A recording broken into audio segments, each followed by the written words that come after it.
Educatina, el sitio de educación número 1 de Latinoamérica. En este video hablaremos sobre condensadores. Este tipo de elementos ya los veníamos manejando en videos anteriores. Un condensador es un dispositivo capaz de almacenar energía eléctrica entre sus placas cargadas. Entonces tenemos las placas, podemos verlos horizontalmente, imaginémonos que son placas del mismo tamaño y geometría. La cantidad de carga y por tanto de energía que puede almacenar depende de su geometría y de la diferencia de potencial eléctrico suministrado entre las placas. Recordemos que entre las placas existe un material que llamaremos dieléctrico. Todas las computadoras, televisores y equipos de música tienen en su interior unos dispositivos capaces de almacenar carga eléctrica, denominados condensadores. También se les llama capacitores. La presencia de ellos se nota, por ejemplo, cuando se corta la luz o se desenchufan. Algunos artefactos electrónicos mantienen su programación o mantienen encendidas algunas luces por varios minutos. Un condensador es un sistema de dos placas conductoras no conectadas entre sí y separadas mediante un dieléctrico o aislante, el que tenemos aquí en azul. Estas placas tienen la misma cantidad de carga, pero con sentido contrario. Entonces vamos a poner por acá. Este tiene una carga negativa y este tiene una carga positiva. Un condensador plano consiste en dos placas metálicas separadas entre sí por una distancia d.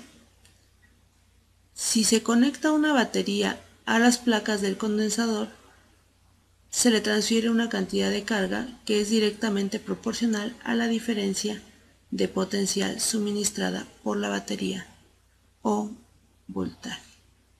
Entonces, una vez más, la distancia que hay de esta placa a esta placa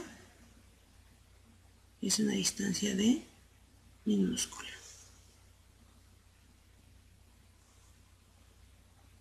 Y su carga va a ser igual a C por la diferencia de potencial o voltaje. La constante de proporcionalidad C, denominada capacidad del condensador, indica cuánta carga Q, que corresponde a la carga de una placa, puede almacenar el condensador, sin variar el voltaje. Esto es C igual a Q sobre la diferencia de potencial.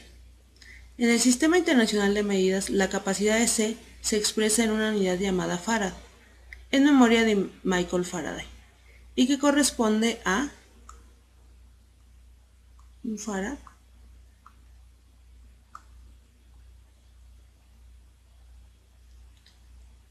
es igual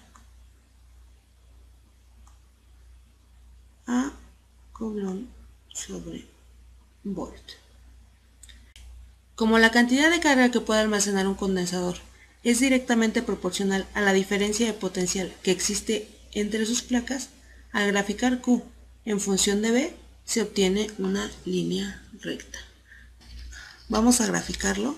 En el eje X tenemos el voltaje, en el eje Y tenemos la carga y así obtendremos una línea recta, donde el área bajo la curva corresponde a toda la que tendríamos aquí abajo. En este caso nuestra curva es una línea recta y toda el área bajo la curva es lo que tenemos aquí. ¿Qué tenemos? Bueno, tenemos un triángulo. ¿Cuál es el área de un triángulo? Es igual a base, en este caso el voltaje, por altura, en este caso la carga, sobre 2. Y como volt por Coulomb es igual a Joule, el área bajo la curva corresponde a la energía eléctrica que es capaz de almacenar un condensador de capacidad C conectado a una diferencia de potencial eléctrico V. Así diremos que la energía es igual al voltaje por la carga sobre 2, que también podemos reescribir como la capacidad por la diferencia de potencial al cuadrado sobre 2, que es igual a la carga al cuadrado sobre 2C. Esto es todo por ahora, los esperamos en el siguiente video donde hablaremos sobre la capacidad de un condensador. Hasta la próxima. Para ver la continuación de este tema, Educatina te recomienda que veas el siguiente video.